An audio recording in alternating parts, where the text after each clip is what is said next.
సుమన్ టీవీలో మీ business promotions కోసం ఈ కింది నెంబర్ను సంప్రదించగలరు.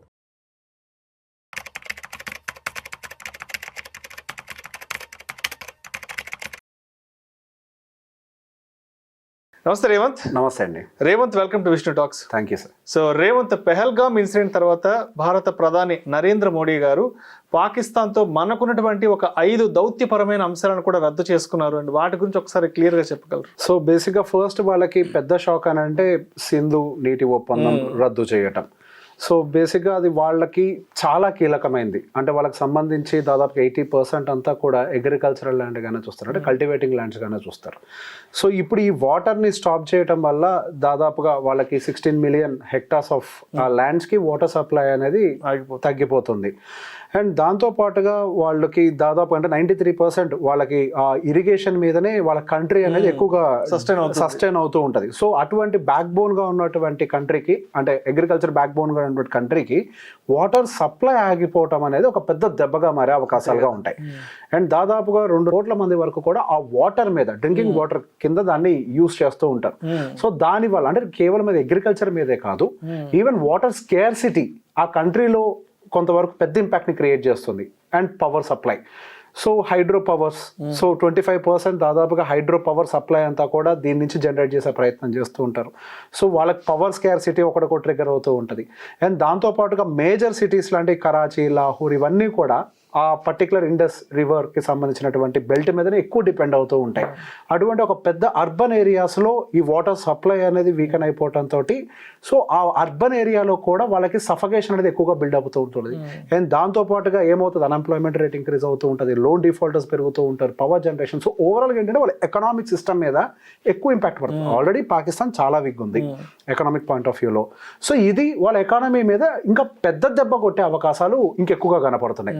సో ఇది ఒక పాయింట్. అండ్ నెక్స్ట్ లోకి వచ్చేసరికి మనకి ఆ సరిహద్దు మూసివేత, అటారీ సరిహద్దు, బేసిక్ అటారీ సరిహద్దుల మూసివేత అదొకటే కాకుండా ఎవరైతే ఆల్రెడీ వచ్చి ఉంటారో దేశంలోకి ఆ సరిహద్దు ద్వారా, సో మే 1, 2025 కల్లా కూడా మళ్ళీ వాళ్ళు తిరిగి వెళ్ళిపోవాలి అని ఒక పాయింట్ని కూడా క్లియర్గా చెప్తున్నారు. సో బేసిక్ ఈ సరిహద్దు మూసివేత వల్ల కొంతవరకు ట్రేడ్ ఇంపాక్ట్ అయ్యే అవకాశాలు ఉంటాయి. సో ఈ ట్రేడ్ ఇంపాక్ట్ వల్ల భారతదేశానికి ఎక్కువ నష్టమా? ఎస్, భారతదేశానికి కొంత ఇంపాక్ట్ ఉంటుంది. అది పెద్ద ఎత్తున పట్టించుకో, అంటే మనకి ఇబ్బంది పెట్టేంత కాదు.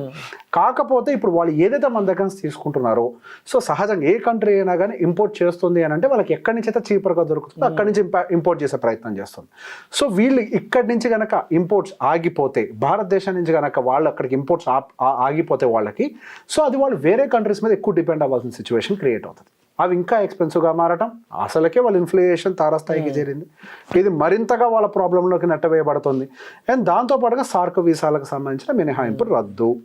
ఓకే, సో బేసిక్ అటు స్టూడెంట్స్ అవ్వచ్చు, లేకపోతే పేషెంట్స్ అంటే ట్రీట్మెంట్ కోసం వచ్చే వాళ్ళు అయి ఉండొచ్చు, ఎగ్జాక్ట్లీ, లేకపోతే ఆ ఫ్యామిలీస్ ఇక్కడికి వచ్చే వాళ్ళు అయి ఉండొచ్చు. సో బేసిక్గా వాళ్ళ మీద కూడా ఎక్కువ ఇంపాక్ట్ చూపించే అవకాశాలు ఉన్నాయి. అండ్ దాంతో పాటుగా డిప్లొమాట్స్, అంటే మనకి ఆ రక్షణ సలహాదారులు అని అంటారు కదా, రక్షణ సలహాదారుల బహిష్కరణ. సో మన వాళ్ళు అంటే అక్కడ నాట్ జస్ట్ ఎంబసీ, ఈవెన్ మనకి మిలిటరీ పీపుల్ కూడా అక్కడ ఇక్కడ, అంటే మన దేశం వాళ్ళు అక్కడ ఉంటారు, హై కమాండ్ నిన్న కేక్ కూడా కట్ చేసుకున్నారంట. సో అక్కడ మన వాళ్ళని లేదా ఇక్కడ వాళ్ళని, సో వీటిని కూడా వాళ్ళు బహిష్కరించే ప్రయత్నం చేస్తున్నారు. సో బేసిక్ గా ఇవన్నీ కూడా ఏం చేస్తాయంటే ఇట్లా బహిష్కరించడం వల్ల యుద్ధ భయాన్ని మరింతగా పెంచుతాయి.